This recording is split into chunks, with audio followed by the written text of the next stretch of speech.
Okay, continuing.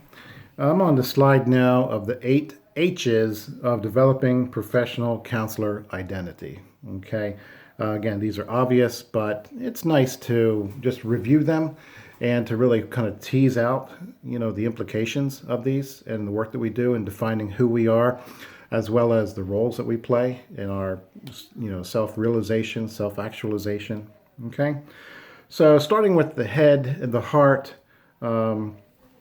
obviously, it's not just knowledge, but it's also our presence and the combination. And these 8 H's all hang together. They're not just, separate where we say, okay, tomorrow I'm going to focus, strictly on holding. It doesn't work that way, okay? It has to be, all these 8 have to be together at once. And, as we go through this list, you have them, okay?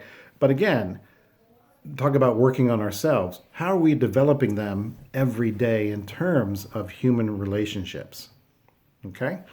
So there's the heart, there's the head, and we also certainly hold the space for clients and supervisees and students and so forth. And it's more of a holding the space for allowing the other to happen, what needs to happen. We would call that the Spirit of God.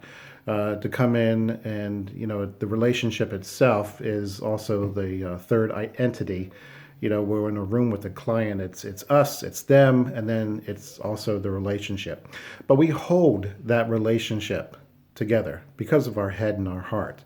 And as we're holding things together, we're looking at things more holistically, where it's not just a person's issues, but we're looking at the person themselves, the value and dignity and worth of others.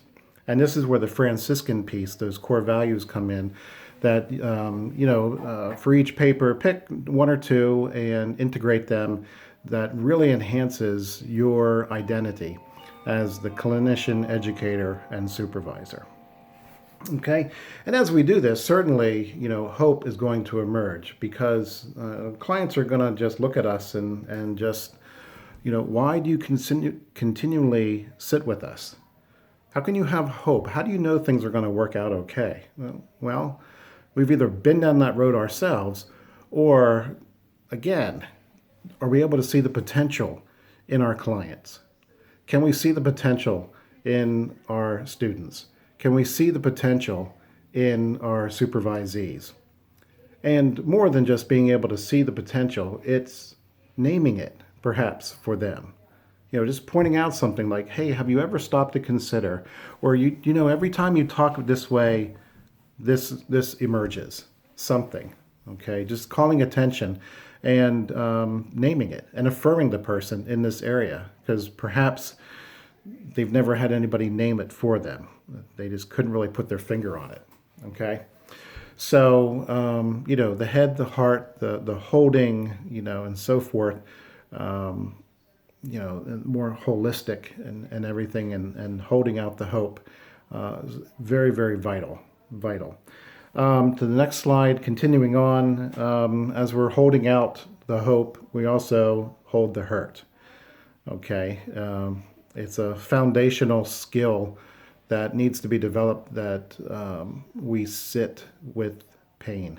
We sit with the pain of others. We sit with our own pain. And there's going to be, major temptation to try to figure it out. Okay, that's our head taking over. But what does it mean just to hold perhaps another's hurt when nothing really is going to change?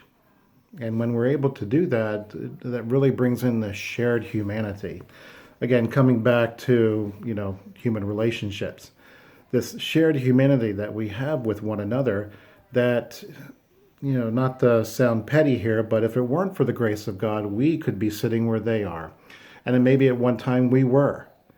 But the understanding of, relationships and understanding of resources that work better than others, our knowledge and skill and so forth, and how we view others, and just that presence in of our lives that gives them that hope that they need because we see the potential in them, also allows us to hold the hurt as well. And hopefully we communicate that there's more to the person we communicate that to them, that there's more to you than this, because of that potential that emerges.